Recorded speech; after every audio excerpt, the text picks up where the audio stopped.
All right, I'm trying something new today. I'm pretending to be on YouTube Live because this is pre-recorded, but hopefully the next time I do this, it will actually be on a YouTube Live. But I need to practice just doing stuff without editing out my ums and my random outbursts because I have to get used to having a YouTube Live for April 11th, which is going to be our Art Series Challenge group gallery opening.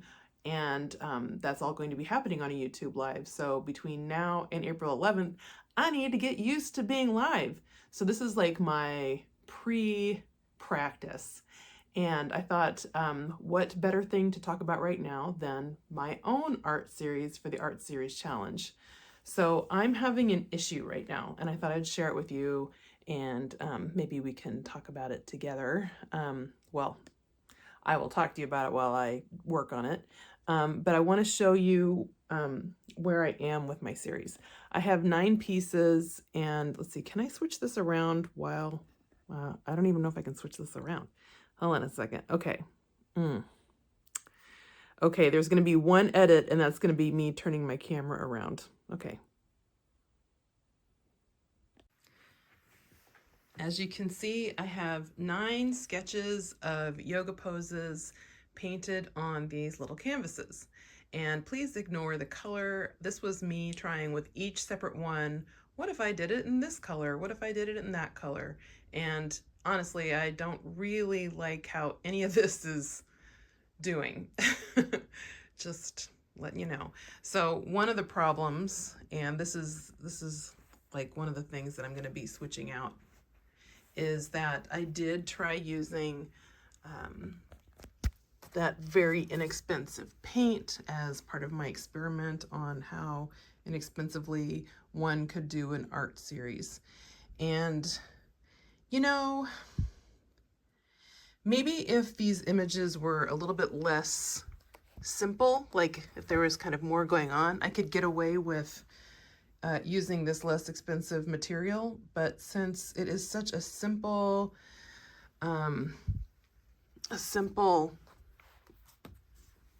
composition, yeah, it takes so many layers for me even to get to this.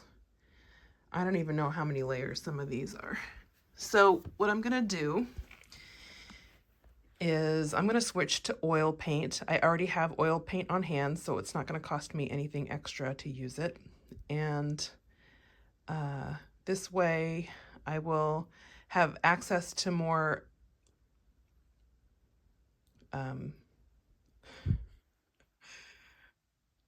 transparency. What's the opposite of transparency?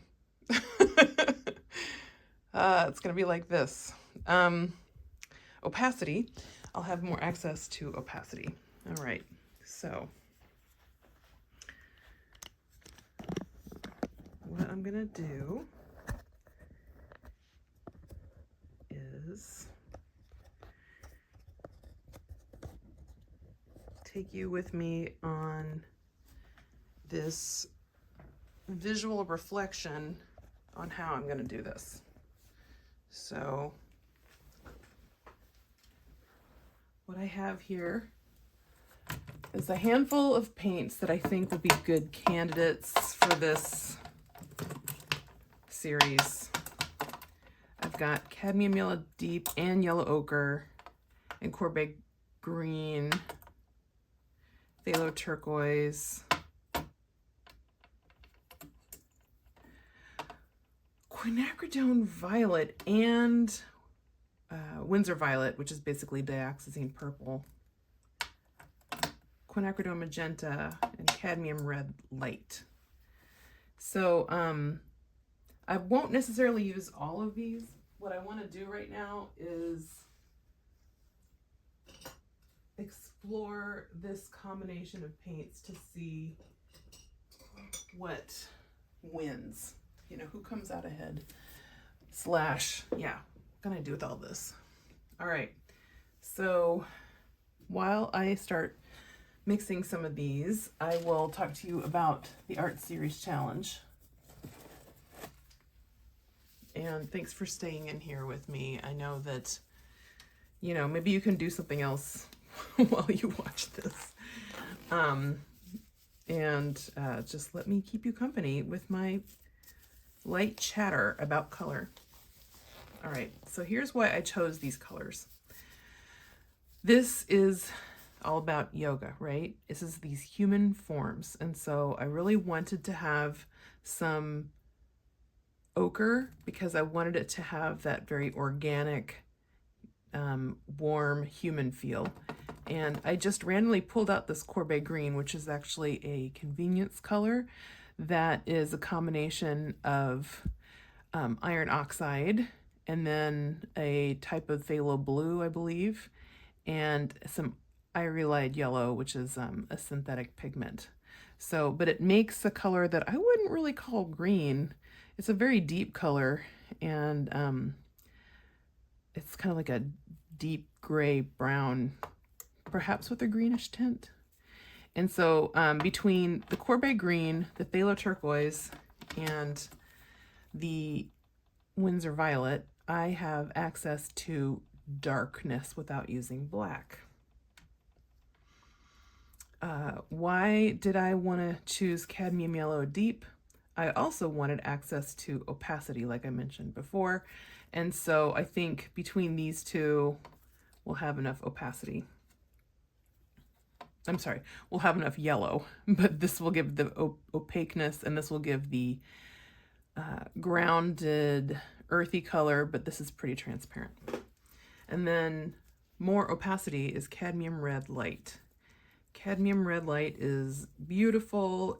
It's more on the orange side of red, kind of more of a tomato red. Quinacridone magenta. I like this idea of having some very transparent and vivid pigments available to have this feeling of radiant energy, because when people are practicing yoga, what are they doing? They are doing this physical work with their physical bodies in order to prepare for meditation. And so I like the idea of these quinacridone pigments and the phthalo being these very, very potentially transparent colors so that you can have some radiance and some transparency.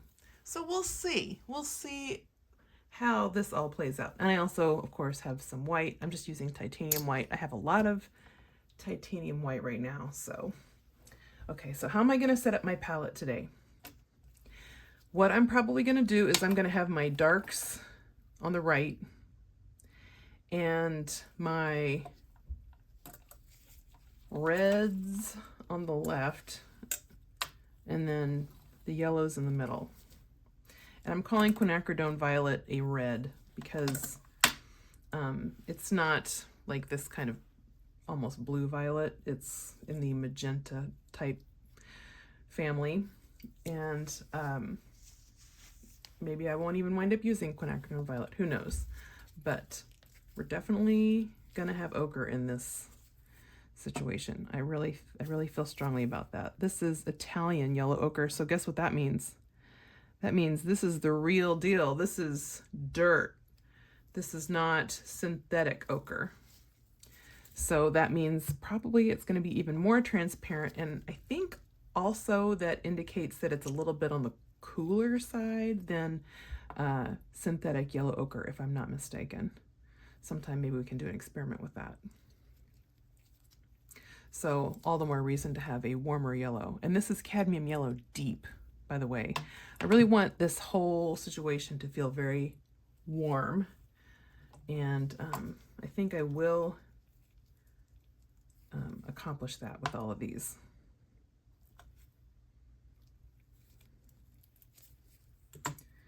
By the way, I don't know if anybody ever tells you this, but when you are using paint, oil paint or acrylic paint, if you kind of scrape at the end, that keeps you from having extra paint on the tip of your opening, your nozzle. What is that? What is the word for this? Wow. This is going to be really interesting doing YouTube lives, considering my inability to remember words sometimes. Anyway, okay. So if you don't want to have like a lot of stuff, you know, on the threads of your paint tubes, then the way to go is to do what I just said. So I squeeze it out and then I scrape it so that there's no paint left. Now, obviously I must not do it all the time, because look at that.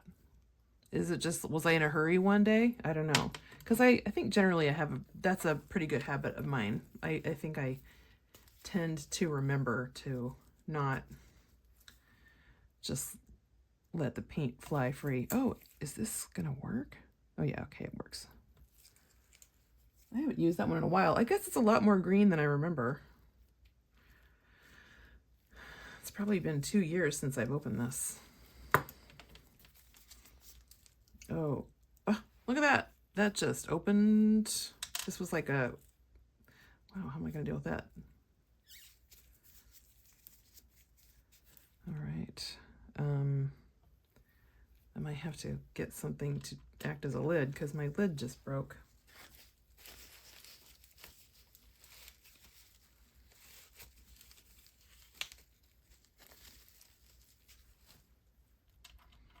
All right, well, cool. All right, I'm going to put this up here and I'll deal with that later. Okay. So this is a lot of colors. On the other hand, I have 9 paintings that I want to tie all together, and I don't necessarily want them all to look the same. I want them to feel related, but each pose has its own kind of energy, and so I wanted each pose to also have its own little color world, you know? So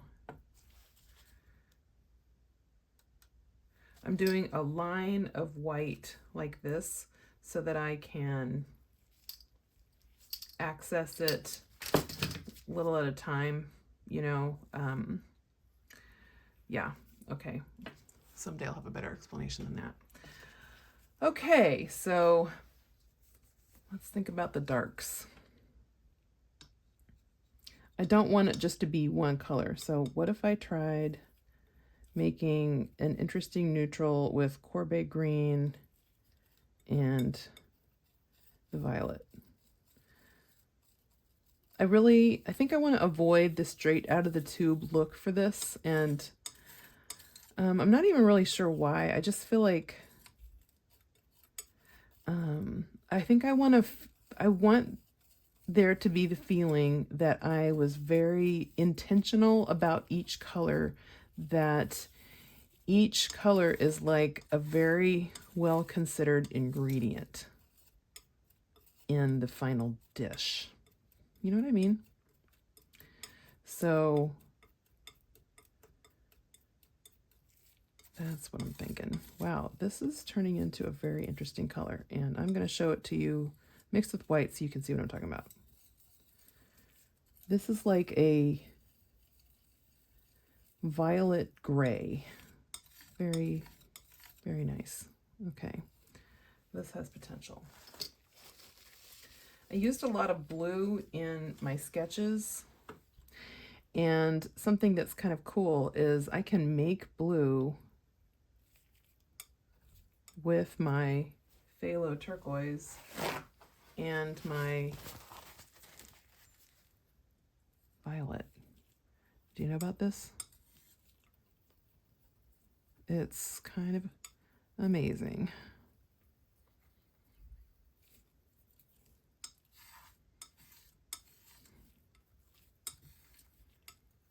Another thing I was thinking about just now is, are you going to be able to see the color very well?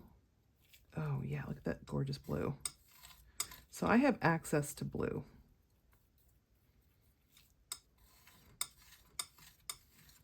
And I'm probably going to want to use it.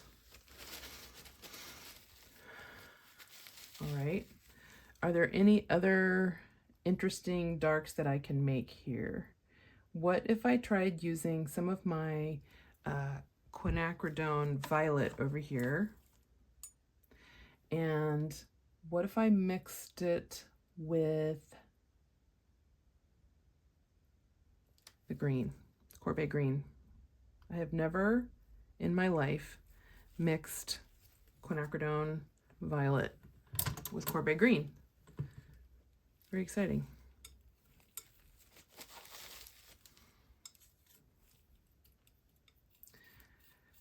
It has been really fun getting ready for this art challenge, or getting ready for the final event. I've been in conversation with people who are participating, and there's a really good number of people. I would say, I think it's at least 30 people, might be more like 40. If you were thinking, oh, darn it, I wanted to do that, but I forgot to email Anne, you still can. So if you just email Anne at Anne Livingston, no. Dang it.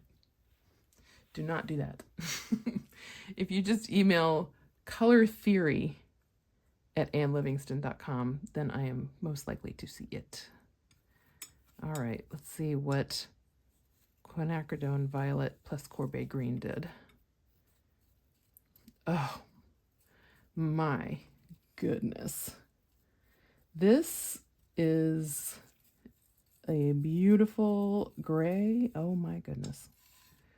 It's a green gray. I could probably make it more, even more neutralized if I added some more quinacridone violet, and I might do that. Okay, just see what happens. This is purely,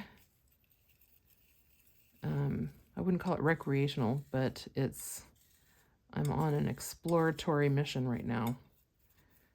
This is not my final decision in terms of the palette. In fact, I'm going to try to use the least number of tubes possible, because I think I will get the most continuity vibes. Holy moly. Look at that knockout. Whew, that's a good looking gray.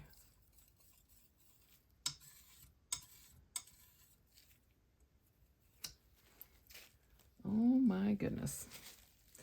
Well, that is exciting. Okay. So we have some good info over here. I am digging what I am seeing. So I've got some really exciting darks available. Okay, so let's talk about the warms, the lights. The lightest in value paint that I have is this, and it is also opaque, which is good. I'm gonna try to avoid using straight white for any of my light values, because I don't think that's gonna make any sense. This is very much, it's kind of this natural world, you know?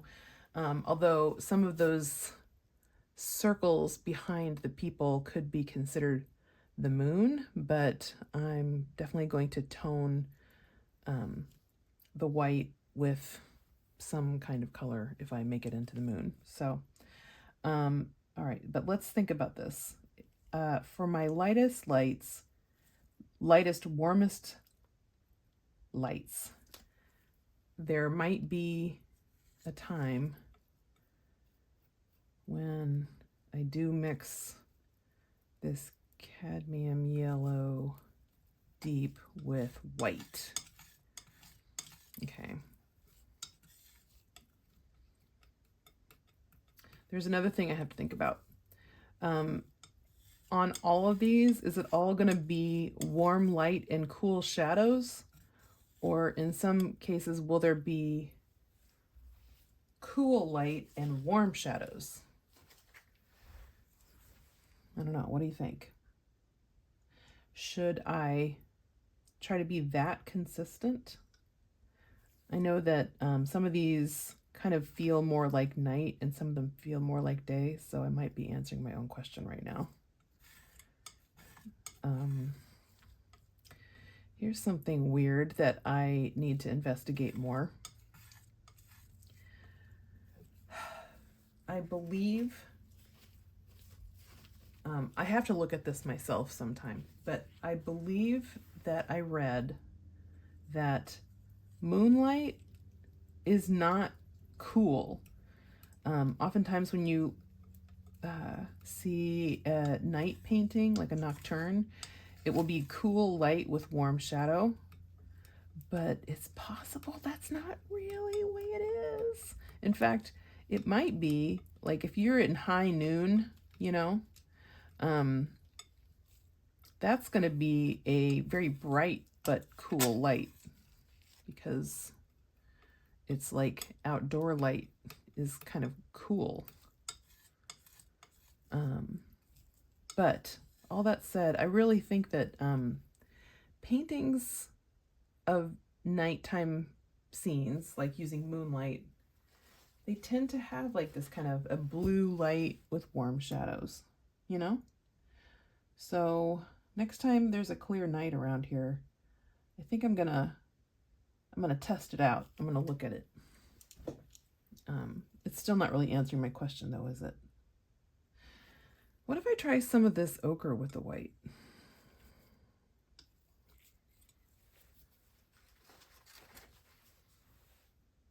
Will this warm it up and keep it light? Ooh. Oh, that's nice. I like that. This is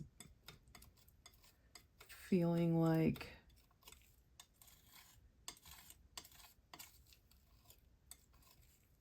tea that has been very much watered down with milk or coffee ice cream or something. Wow, that's super pretty. Okay. What else could I do? Oh, you know, this is practically orange. I could try making a pink light. All right, and I need to stop messing around with this, making basically little tints of these colors in like T-I-N-T-S, not T-E-N-T-S. And get on with some more mixing to see about like how can I make these work together, these colors. Well, this is super pretty. It's not very light. I'm gonna try to.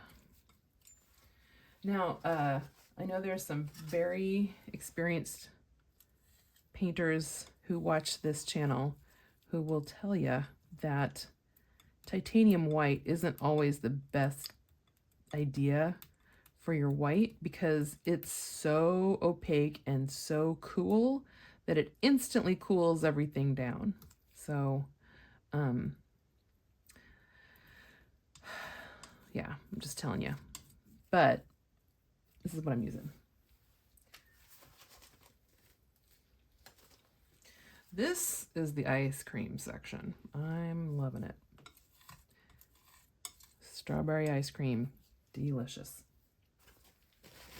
Okay. All right. Now what? Let's think about people's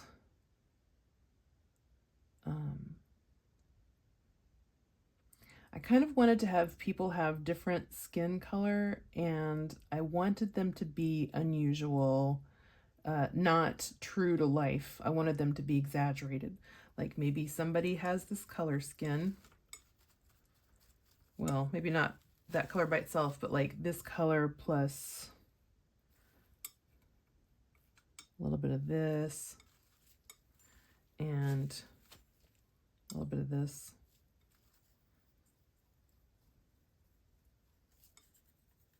And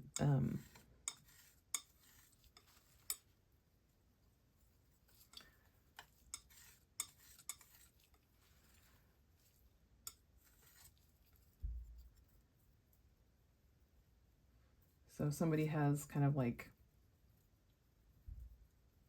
this pretty purple skin.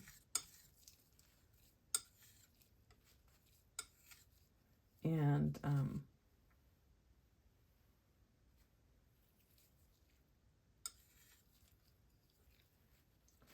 somebody else has blue skin. You know what I mean? I kind of like that idea, and have whatever their skin color is kind of go with the energy of the pose. Like if it's a very energetic, strong pose, maybe it's kind of more like a color, like maybe that person has skin that's,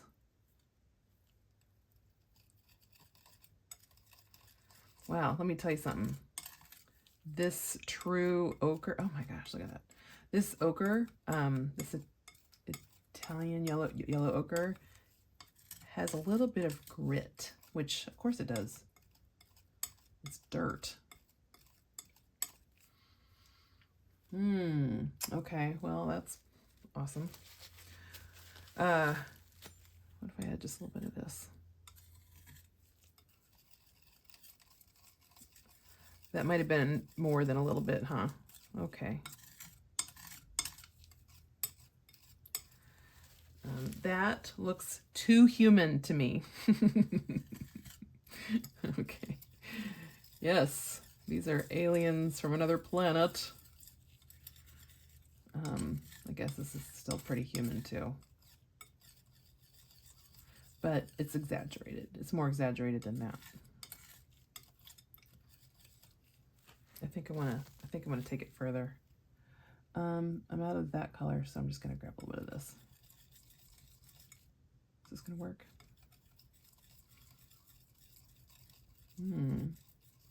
That's pretty.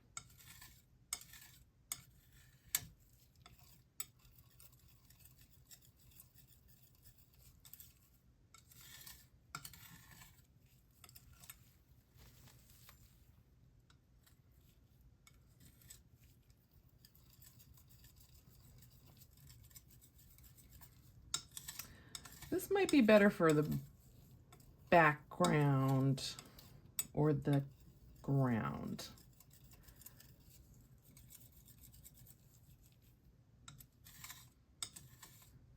I don't know. Might be too close to home, if you know what I mean. A little too much like, I don't really want to say it, but I gotta say it.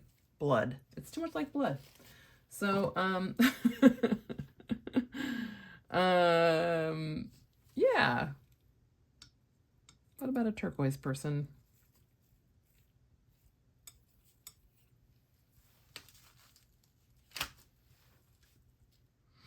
All right, I want to kick down that turquoise a little bit.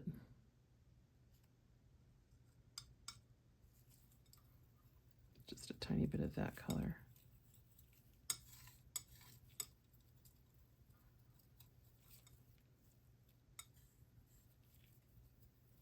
Yeah, I definitely want a person to be that color.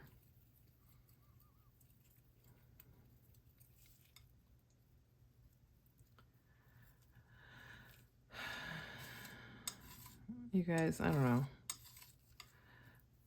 As you can see, my greediness may be my downfall with this project. You know? I think I had felt like it would be fun to have each person be their own color, and that it would feel like a little bit like a box of crayons, but not like a sophisticated box of crayons that isn't just, you know, red, yellow, blue, green, but something slightly more interesting, off the beaten path.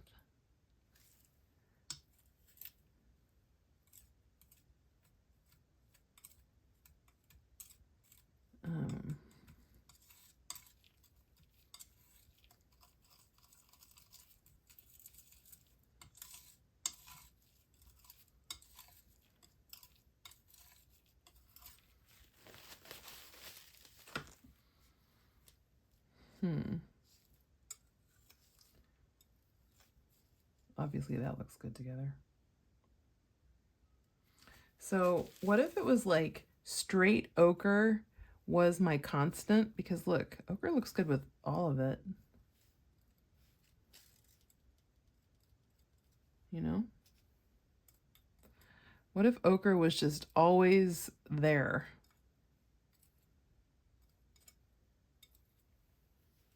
Somehow. What do you think? Is this a good idea? Yeah, I love it with everything.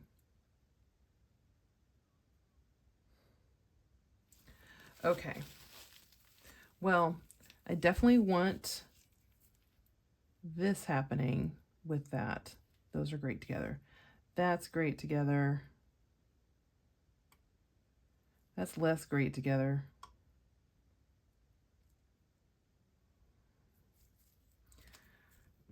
Yes.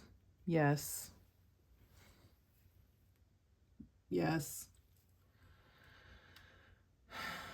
No.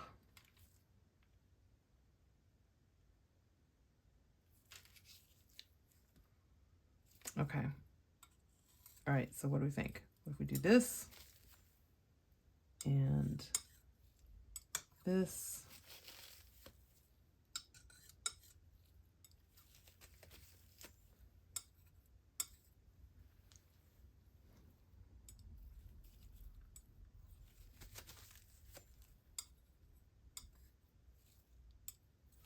This.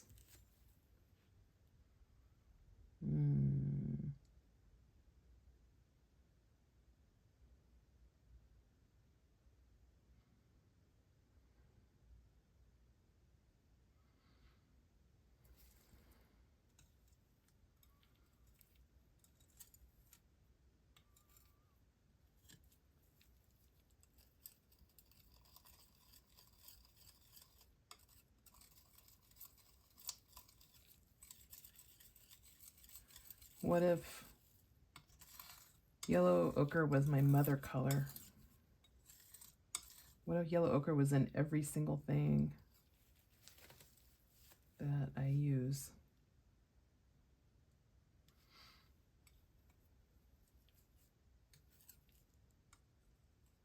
Is that necessary?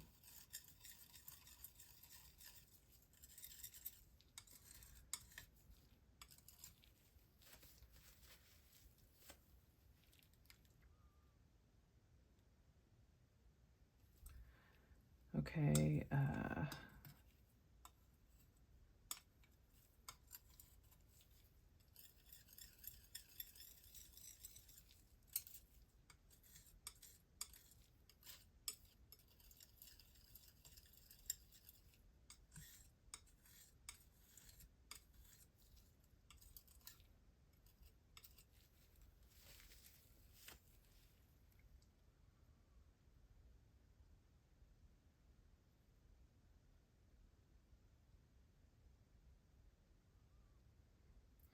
So I think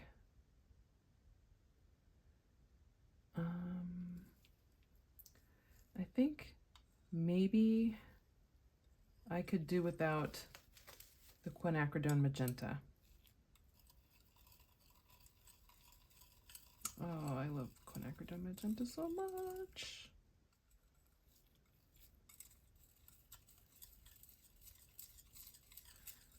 Never mind. Oh.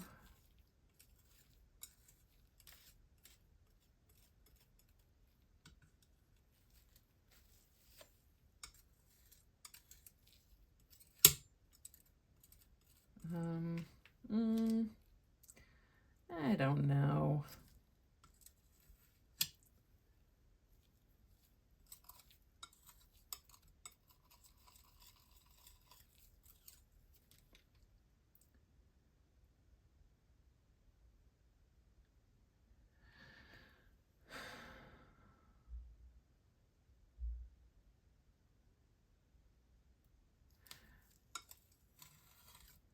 I don't think so.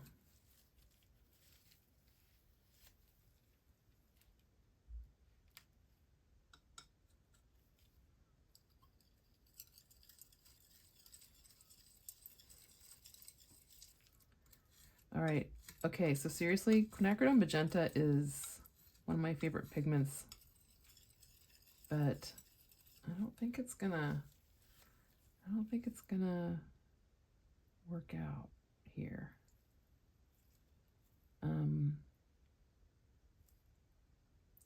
So definitely the two violets, definitely the teal.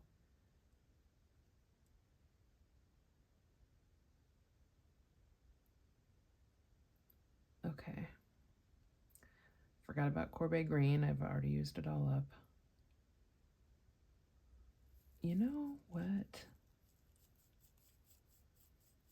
I really want to use all of these. And I'm just going to have to use them all. I think that's what I'm realizing. Tell you what if I try working on one of these paintings now? And we'll just see. We'll work on one that I already don't even love right now, I guess.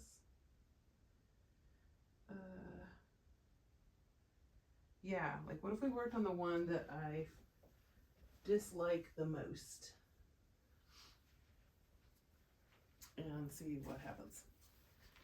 Okay, so the one that I dislike the most comes from this reference photo. Here she is. And we'll just see what happens. What do you think? Are you into it?